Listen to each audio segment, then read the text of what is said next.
በክርስትና እምነት ጴጥሮስ ኢየሱስ ክርስቶስን ዶሮ ሳይጮ 3 ጊዜ እንደከዳው እንደምትናገር አላውቅም።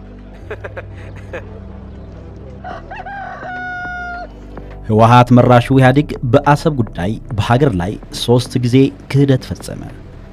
ክህደቱም ኢትዮጵያን የባህር በር አሳጣት። ስለዚህ ከዚህ ቀደም የሰራነውን ስህተት እናርም፣ አሰብን እንቀማቸው የሚል ነገር ማንሳት ጀመርኩ። እንደ ኦብጀክቲቭ አይሞከር የሚባል ቦታ ላይ ደርሶ ነበር። አሰብ ጋር ሲዋጋ የነበረው ኃይላችን አይሞከር ማለት ከአሰብ 18 ኪሎ ሜትር ነው። ጂኦግራፊው አሁንም ይታወቃል። ሰንዓፈ በኩል ሰንዓፈን አልፈን ባሶራን ተቆጣጥረን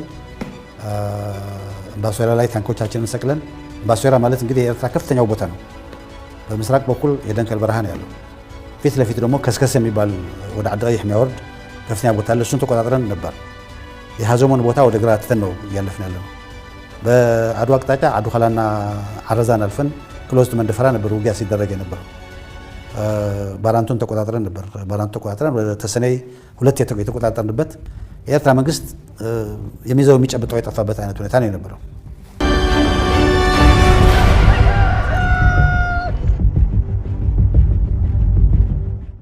ኢትዮጵያ ሩቅ ተመልካችና ብሩህ እይታ የነበራቸው መሪዎች በነበራት ወቅት ባህር በሯን አስጠብቃ ሀገራዊ ብልጽግናዋን አሳድጋ ታይታለች። በጥንታዊው በመካከለኛ ዘመን ሆነ በዘመናዊ የኢትዮጵያ ታሪክ ኢትዮጵያ የባህር በር ባለቤት በሆነችባቸው ዘመናት ጥንካሬዋም የበዛ ነው። ከአሰብ ጀምሮ መቀነቱን ተከትሎ እስከ ዳይላክ ድረስ የአፋሮች መሬት ነው። እንደውም ሎክላንድ መሆን ያለባት ኤርትራ እንጂ የአፋር ህዝብ አይደለም። ይሄ ብቻ አይደለም። ሃይማኖታዊና ባህላዊ መሪዎቻቸው አውሳ ውስጥ ናቸው።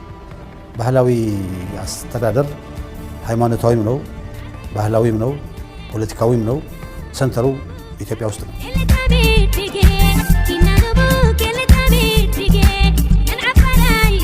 በተለያየ አጋጣሚ ከቢትወደድ አልምራህ ጋር እንገናኝ ስለነበር ይሄ አፋር የሚባለው ኤርትራ ውስጥ ያለው አፋር የሚባለው ኤሪያ የኢትዮጵያ አካል ነው፣ ከኢትዮጵያ መነጠል የለበትም የሚል ጠንካራ አቋም እሳቸውም ሌሎችም የጎሳ መሪዎች ነበሯቸው። ኢትዮጵያ ውስጥ በሚደረገው ማንኛውም ፖለቲካ እንቅስቃሴ ውስጥ በጣም ጠንካራ አቋም የነበረው ህዝብ ነው። የአንድ ሀገር ናሽናል ፓወር የሚባሉት ቢያንስ 4 ትላልቅ እንትኖች አሉ። አንዱ ኢኮኖሚክ ፓወር ነው። ሁለተኛው ፖለቲካል ተሰሚነት ነው። ሶስተኛው ሚሊተሪ ፓወር ነው። አራተኛው ዲፕሎማቲክ ፓወር ነው። እነዚህ ናቸው እንግዲህ ኮምባይንድ ሆነው የአንድን ሀገር የማድረግ አቅም የሚጨምሩት። እነዚህ ናሽናል ኢንተረስትን ለማሟላት የምንጠቀምባቸው መሳሪያዎች ናቸው። የባህር በር ማጣት ከነዚህ ውስጥ ብዙዎቹን እንድናጣ ያደርገናል። ብዙዎቹ ላይ እንድንዳከም ያደርገናል። ደግሞ የባህር በር የምናጣ ያለነው በብዙ መለኪያ ያን እንድናጣ በማንገባበት አይነት ጂኦግራፊክ አቀማመጥ ውስጥ ሆነን ነው እና ጉዳቱ ትልቅ ነው። አሰብ ጠላቶቻችን የጦር ሰፈር፣ የጦር መርከብ ማረፊያ፣ የአውሮፕላን መጥመንጠቂያ ልትሆን ትችላለች። የጊዜ ጉዳይ ይሁን እንጂ እንደዚህ ስትራቴጂክ የሆነ የባህር በርና አካባቢው የግመል ውሃ ማጠጫ አድርጎ የሚተው ሞኝ የለም። የአፋር ህዝብ ቆፍጣና ህዝብ ነው። በምንም በሀገሩ ላይ አይደራደርም። ግመላችን እንኳን ሰንደቅ ዓላማችን ያውቃል ማለት ነው። ተቋቋመው የሽግግር መንግስት ግን ኢትዮጵያን ከማሻገር ይልቅ ትልቅ የሀገር ክህደት በመፈጸም ጉዞን ጀመረ። የሽግግር መንግስቱ ያለ ህጋዊ ስልጣኑ ሀገር ቆርሶ ለሻዕቢያ ሰጠ። አንድ የሆነውን የአፋር ህዝብ ለሁለት ከፈለ። ኢትዮጵያን ከባህር አቆራረጠ። የተከበሩ ፕሬዝዳንት፣ ይህ ጉባኤ የሽግግር መንግስቱን ለመመስረት የተዋቀረ ብቻ መሆኑንና በኢትዮጵያ ህዝብ ስም ምንም ጉዳይ ሊወስን፣ ሊያግድ ወይም ሊሰርዝ አይችልም። ይሄ ቤት ማንዴት አለው ወይስ የለውም? ሰላምን ለማምጣት ማንዴት አለው እንጂ የኤርትራን ህዝብ አንበረክካለሁ የሚል ካለ መንገዱን ጨርቅ አድርግለት። እኛ ብዙ ጨዋታ ውስጥ የለንም። ወደብ የኢትዮጵያ ህዝብና የኤርትራ ህዝብ ቅራኔ መነሻው አይደለም መሆንም የለበትም የሚል ፖለቲካዊ ነው። የወደብ አይደለም ጥያቄ፣ የመብት ጥያቄ። ወደብ እንዴት እንጠቀማለን? የኢኮኖሚ ጉዳይ ነው። ተረዳቶ ሊያልቅ የሚችል ጉዳይ ነው። የወደብ ቅራኔ የለም። መንግስት ሳይሆን ሽግግር መንግስት ሆነው አገርን አሳልፈው ለመስጠት ተስማሙ። አንድ ድምፅ የዩኒቨርሲቲ ተወካይ ድምፅ ሳይሰጡ ሲቀሩ የተቀረው ተቀብሎት ይህ ውሳኔ አልፈዋል ማለት ነው። ሀገርን አሳልፎ ፓርላማ ሳቅ ብዙ ሳይዋየበት ምንም ሳይደረግ አንድን ሀገር ነፃ ሀገር አሳልፎ መንግስት ያልሆነ ገና ሽግግር ላይ ያለ ሀገርን አሳልፎ መስጠት ይችላል እንዴ? አይችልም። ስለዚህ ይሄ ራሱ ደባ ነው። የኤርትራው ፕሬዝዳንት ኢሳያስ አፈወርቂም የሽግግሩ መንግስት ጉባኤ ታዳሚ ነበሩ። በወቅቱ በእንግሊዝኛ ቋንቋ ባደረጉት ንግግር ኢትዮጵያ የአሰብና የምጽዋ ወደቦችን በነፃ እንድትጠቀም ቃል ገቡ። በህወሓት የሚመራው ኢህአዴግ ኢሳያስ አፈወርቂ በአደባባይ የገቡትን ቃል እንኳን ሁለት ሀገራትን ሊገዛ የሚያስችል ህጋዊ መሰረት እንዲኖረው አላደረገም። ነፃ ፖርት ይሆናል እንደፈለገን እንጠቀምበታለን ከተባለ በኋላ ወደ ህጋዊ ማዕቀፍ ወስደን ባይንዲንግ የሆነ ስምምነት እናድርግ የሚል ሀሳብ አላነሳንም። እንግዲህ ያለ መብሰል ሊሆን ይችላል፣ በዘላልነት ሊሆን ይችላል፣ ዋተቨር የተባለ ሊባል ይችላል። ግን ያኔ ወደ ህጋዊ ማዕቀፍ አስገብተን አስገዳጅ እናድርገው የሚል አቋም አለ። የኢትዮጵያና የኤርትራ ግንኙነት ሁለት ጎረቤት ሀገራት የሚመሩበት ህጋዊ ስርዓት ሳይበጅለት 7 ዓመታት ተቆጠሩ። የኢትዮጵያን ህጋዊና ታሪካዊ ወደቦች ጠቅላ ያዘችው ኤርትራ እንኳንስ ወደብ በነፃ ልትሰጥ 1990 ዓመተ ምህረት በእብሪት ተነሳስታ ኢትዮጵያን ወረረች። ኢትዮጵያውያን ወረራውን እንደ ጥሩ አጋጣሚ ቆጠሩ። በህገወጥ መንገድ የተወሰደው ወደብ የሚመለስበት ጊዜ እንደመጣ ተስፋ አደረጉ። ያም ሆኖ ወረራው የተፈጸመው ኢትዮጵያ ባላሰበችበትና ኤርትራ የኃይል የበላይነት በነበራት ወቅት ስለነበር አደጋው ከባድ ነው።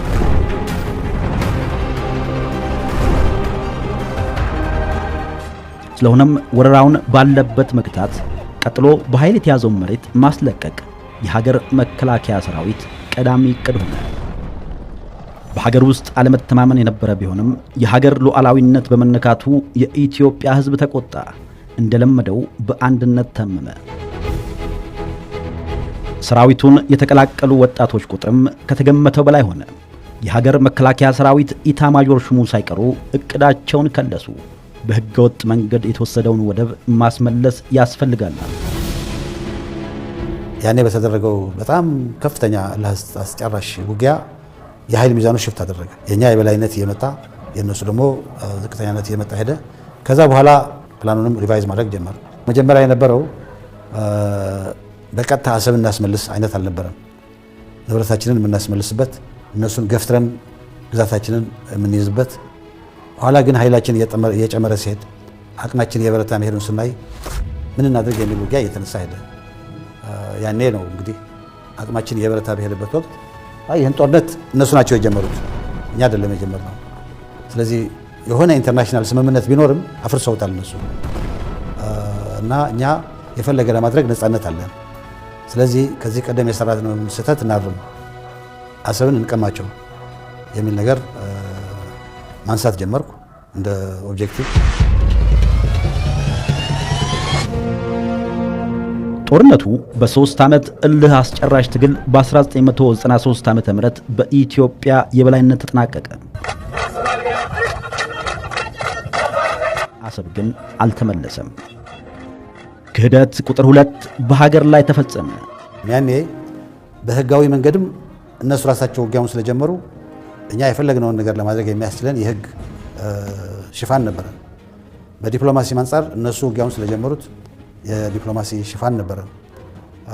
ከአቅም አንጻር ደግሞ የፈለግነውን ማድረግ የምንችልበት አቅም ገንብተን ነበር። ያው በፖለቲካ ውሳኔው ምክንያት የፈለግነውን ነገር ማድረግ አልቻለም። ኤርትራ በእብሪት ተነሳስታ ኢትዮጵያን ስትወር ገና ከጅምሩ ጦርነቱ በኢትዮጵያ አሸናፊነት እንደሚደመደምና የባህር በራችን ጉዳይ ከወዲሁ እንዲታሰብበት ኢትዮጵያውያን በአጽንኦት አሳስበው ነበር። ኢትዮጵያ በአሰብ ላይ ያላት መብት፣ ህግን፣ ታሪክን፣ የህዝብ አሰፋፈር ወዘተ አስመልክተው ይቀረው በማይባል መልኩ ተንትነው አስረድተዋል። ይህ ሁሉ ጥረት ኢህአዴግ ከጀመረው የተሳሳተ ጎዳና እንዲታቀብ ለመምከር ነበር። ሆኖም ግን ከቶም ምንም የማይሳነው ኢህአዴግ ለዚህ አገር ያለህ ዋይታ የሰጠው ምላሽ ጦረኞች የሚል ማስፈራራትና ዛቻ ነበር። ወደ አሰብ እንዳትሄዱ፣ አሰብን ለማስመለስ ነው ይህን ጦርነት ያደረጋችሁት የሚል አስተሳሰብ በምዕራባውያኑ በኩል አልነበረም አልልም፣ ግን ኦቨርካም እናደርግ የምንችለው የነበረው ፕሮብሌም ነው እና የአጋጣሚ አምልጦናል ብዬ ነው የማምነው። በፖለቲካ ውስጣችን ውስጥ በነበረው የፖለቲካ ንትርክ ያ አጋጣሚ አምልጦብናል ብዬ ነው የማምነው። አይሞከር የሚባል ቦታ ላይ ደርሶ ነበር አሰብ ጋር ሲዋጋ የነበረው ኃይላችን። አይሞከር ማለት ከአሰብ 18 ኪሎ ሜትር ነው። ጂኦግራፊው አሁንም ይታወቃል። ሰንዓፈ በኩል ሰንዓፈን አልፈን እምባሶይራን ተቆጣጥረን እምባሶይራ ላይ ታንኮቻችንን ሰቅለን፣ እምባሶይራ ማለት እንግዲህ የኤርትራ ከፍተኛው ቦታ ነው። በምስራቅ በኩል የደንከል በረሃ ነው ያለው። ፊት ለፊት ደግሞ ከስከስ የሚባል ወደ ዓዲ ቀይሕ የሚያወርድ ከፍተኛ ቦታ አለ። እሱን ተቆጣጥረን ነበር። የሀዘሞን ቦታ ወደ ግራ ትተን ነው እያለፍን ያለ ነው። በአድዋ አቅጣጫ አዱኸላና ዓረዛን አልፈን ክሎዝት መንደፈራ ነበር ውጊያ ሲደረግ የነበረው። ባራንቱን ተቆጣጥረን ነበር። ባራንቱ ተቆጣጥረን ወደ ተሰነይ ሁለት የተቆጣጠርንበት ሲያሰኘን እያያዝን ሳያሰኘን ደግሞ እየተመለስን የኤርትራ መንግስት የሚይዘው የሚጨብጠው የጠፋበት አይነት ሁኔታ ነው የነበረው። በእንደዚህ አይነት ወቅት እንግዲህ አንድ ነገር ሆነ። ይኸው ምንድነው ኮማንዱ ተሰበሰበና ከዛ በፊት መግለጫ ምናምን አልሰጥም ነበር። መግለጫ ስጥ ተባልኩኝ። ትንሽ አቅማማሁ፣ ግን የግድ መሆን አለበት መመሪያ ነው ተባለ። ኦኬ ይሄ መመሪያ ከሆነ ኢንተርናሽናል ፕሬስ ኮንፈረንስ ነው፣ ሲኤንኤን ቢቢሲ ምናምን ሁሉ የመጣበት ማለት ነው። እና ይሄ የሚደረግ ከሆነ ሌላውን ነገር እኔ መልሳለሁ፣ ግን የሚቀጥለው ነገር ምንድነው ብለው ይጠይቁኛል። ስለዚህ ምን ልበላቸው ብዬ ጠየቅኩኝ። የፈለገህን መልስ ተባልኩኝ። ይሄ የፖለቲካ ውሳኔ ነው፣ የፈለገውን አልመልስም አልኩኝ። እንግዲህ ለሚመስለን መልስ ተባልኩኝ። ፕሬስ ኮንፈረንሱን ሰጠን። ይሄ ፓብሊክ የሆነ ጉዳይ ነው። ፕሬስ ኮንፈረንሱን ሰጥ የቢቢሲ ጋዜጠኛ ነበር። 2 ጊዜ ጠየቀኝ፣ አለፍኩት ጥያቄውን ሳልመልስ። 3ኛ ጊዜ ግን ቆመና ይሄን ለ3ኛ ጊዜ እየጠየቅኩ ነው አለ። ኔክስት ሙቭ ምንድን ነው? ወዴት ነው የምትሄደው? ምንድን ነው የምታደርገው አለኝ። አይ እኔ ወታደር ነኝ፣ ሰራዊቱ ጋር ችግር የለም፣ ሙሉ ዝግጅት አለን፣ የፈለገውን ማድረግ እንችላለን። የሚቀጥለው ውሳኔ ግን ፖለቲካል ውሳኔ ነው፣ የፖለቲካው ኃይሉ ይወስናል የሚል ተናገርኩ። ትንሽ እንደቆየሁ በአንድ ቀን ነው እንደዚህ ያው መለስ ጠራኝ። ሄድኩኝ። ምንድን ነው እንደዚህ አልከው አለኝ። ታዲያ ምን ልል ትፈልጋለህ? አብረን ወስን አልኳችሁ፣ የፈለገህን ወስን አላችሁኝ ሁላችሁም። እና የመሰለኝ ነገር ይሄ ነው። ወታደሩ አይችልም ብዬ መናገር አልችልም። ምክንያቱም ያለን ካዥዋሊቲ አነስተኛ ነው፣ ያለን የጦር መሳሪያ ከፍተኛ ነው፣ ተተኳሽ ምናምንም ሞራላችን በጣም ከፍተኛ ነው። የኤርትራ መንግስት የሚይዘው የሚጨብጠው ጠፍቶበታል። ከዚህ በኋላ ያለው ፖለቲካ ውሳኔ ነው ብያለሁ አልኩኝ። በነገታው 2 ቀን ቆይቶ ፕሬስ ኮንፈረንስ ጠራ መለስ። ጦርነቱ ቆሟል ብሎ ተናገረ። All our territories have been liberated and for as far as we are concerned the war is over.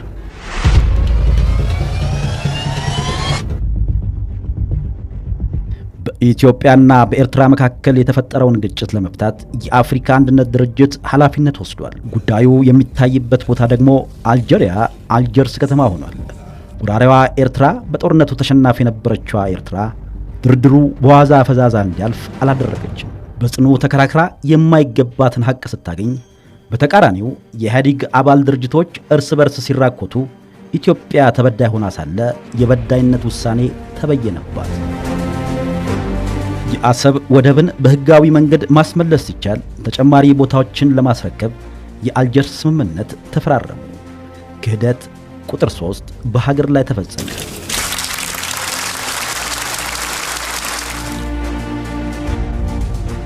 ናይ ባዕልና ሓፁር ሒዝና ክንነብር ኢና እንተልና ኣይከኣልን።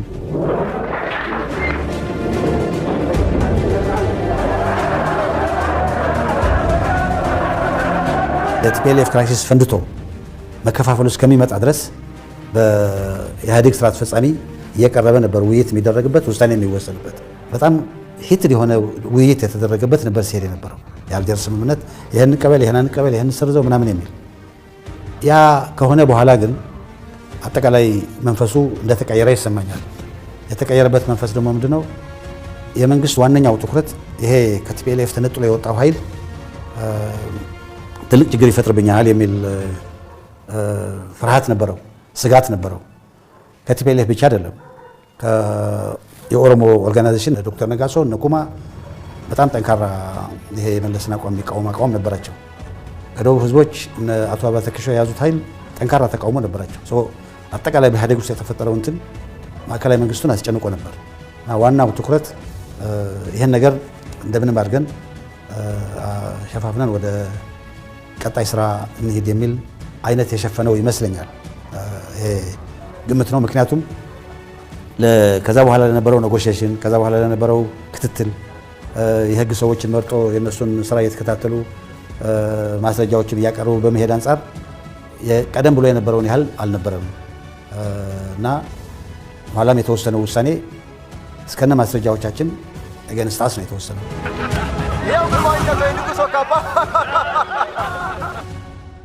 በክርስትና እምነት ጴጥሮስ ኢየሱስ ክርስቶስን ዶሮ ሳይጮህ 3 ጊዜ እንደከዳው እንደምትናገር አላውቅም። ህወሓት መራሹ ኢህአዴግ በአሰብ ጉዳይ በሀገር ላይ 3 ጊዜ ክህደት ፈጸመ። ክህደቱም ኢትዮጵያን የባህር በር አሳጣት።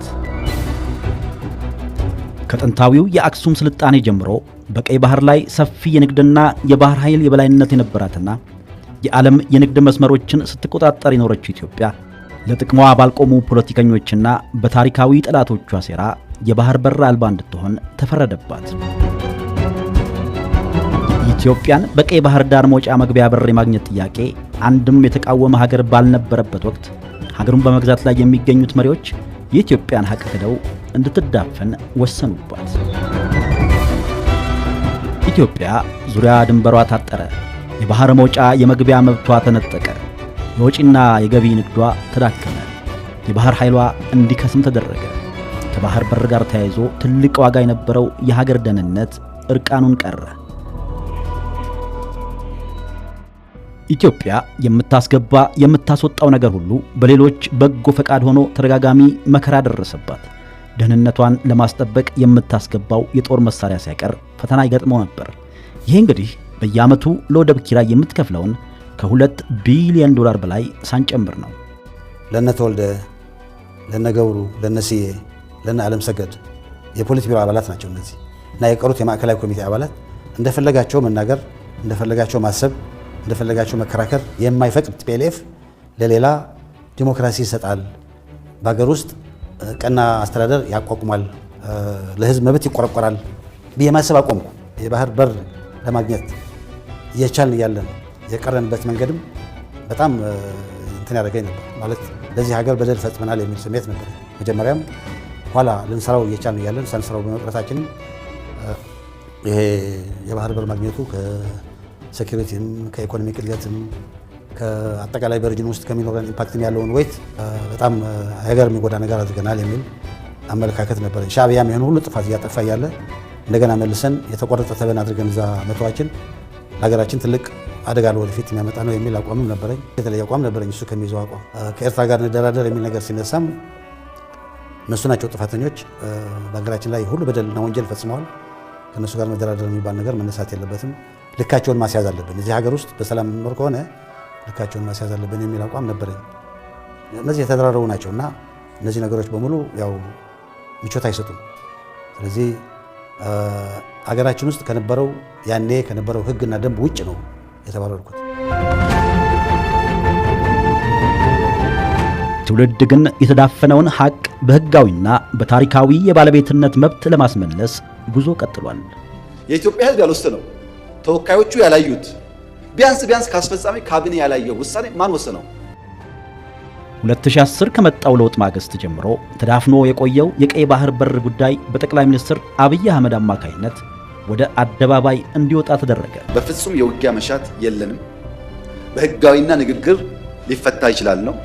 ለብዙ ሀገራት በተናጠል ተናገር ያለው ምክር ቤት መስማት ከፈለገ ግን ለአሜሪካ፣ ለቻይና፣ ለራሻ፣ ለአውሮፓ፣ ለአፍሪካ አሁን በተከበረው ምክር ቤት መግለጽ የፈለገው ነገር የኢትዮጵያ የቀይ ባህር አክሰስ ጉዳይ አይቀሬ ስለሆነ ቅድሚያ የሚሰጠው ሰላምና ንግግር ስለሆነ እባካችሁን ሸምግሉንና መፍትሄ አምጡልን። የባህር በር ይገባኛል ጥያቄ የመንግስት ከፍተኛ ትኩረት፣ የህዝብ ዋነኛ አጀንዳ፣ መሰረታዊ የሆነ የህዝቦች ብሔራዊ ደህንነትና የኢኮኖሚ ተጠቃሚነት ጉዳይ ሆነ። ለዓመታት የተዘጋ ፋይል ተደርጎ ይቆጠር የነበረውን የኢትዮጵያውያን የቁጭት የባህር በር ባለቤትነት ጥያቄ የቅንጦት ሳይሆን የህልውና ጉዳይ መሆኑን አሳወቁ። የኢትዮጵያውያንና የዓለም አቀፉ ማህበረሰብ መወያያም ሆነ። ዛሬ ለኢትዮጵያውያን የባህር በር ጥያቄ ባዕድ አይደለም። በፍርሃት ውስጣቸው አምቀው የሚከነከኑበት ጉዳይም አይደለም። የዘመናት ቁጭታቸውን የተነፈሱበትና ከህልውናቸው መገፋታቸው የሚክሱበት ዘመን እንጂ። ቀይ ባህር ኢትዮጵያውያን የመበልጸግ ምኞታቸውን የሚያሳኩበት አንዱ ምሰሷቸው ነው። ኢትዮጵያ ትላንት በሴራና በክህደት አጥታው የድህነት አዘቅትና የደህንነት ወጥመድ ውስጥ ከቷት የቆየውን የባህር በር ጥያቄ ዛሬ ከዋነኛ አጀንዳዎቿ አንዱ አድርጓለች። በሰጥቶ መቀበል መርህና በዲፕሎማሲ ትግል ደግሞ ወደ ቀይ ባህር የመመለሷ ጉዳይ እውን የመሆኛ ጊዜው ደርሷል። ይሄም በክህደት በሯ ተዘግቶ የመከራ መስቀል ተሸክማ ለቆየችው ኢትዮጵያ ትንሣኤ ይሆናታል። ዶክተር አብይ መንግስት በዚህ ስራ ላይ ትልቅ ስራ ሰርቷል የሚል እምነት አለኝ። ያኔ ይሄ አጀንዳ ታቡ ነው የነበረው። ስታነሳው አድሃሪ፣ ጸረ ህዝብ፣ ጸረ ዲሞክራሲ፣ ጸረ ምናምን የማይለጠፍ ስም የለም ለሁላችንም። አሁን አጀንዳው ኢንተርናሽናል አጀንዳ ሆኗል። ኢንተርናሽናል አገር ውስጥ ብቻ አይደለም፣ ኢንተርናሽናል አጀንዳ ሆኗል። ወደዛ ደረጃ ማድረስ ቀላል አይደለም። በማደርገው ኢንተራክሽን እውነት ነው ኢትዮጵያ የባህር በር ያስፈልጋታል። ኢትዮጵያ ውስጥ የባህር በር ከሌላት አፍሪካ ቀንድ ውስጥ ሰላምና መረጋጋት አይኖርም የሚል ግንዛቤ ተይዟል። ኢትዮጵያ አሁን ባለው የጂኦግራፊክ ሁኔታ ከተቀመጠች አፍሪካ ቀንድ ውስጥ ሰላም አይኖርም፣ ኢኮኖሚ እድገት አይኖርም። ስለዚህ ጉዳይ መፈታት አለበት። ግን ሁሉም ሰው የሚቀበለው ሀሳብ የሚሆንበት ደረጃ ላይ ደርሷል። እዚህ መድረሱ እኔ ትልቅ አቺቭመንት ነው ብዬ ነው የማስበው።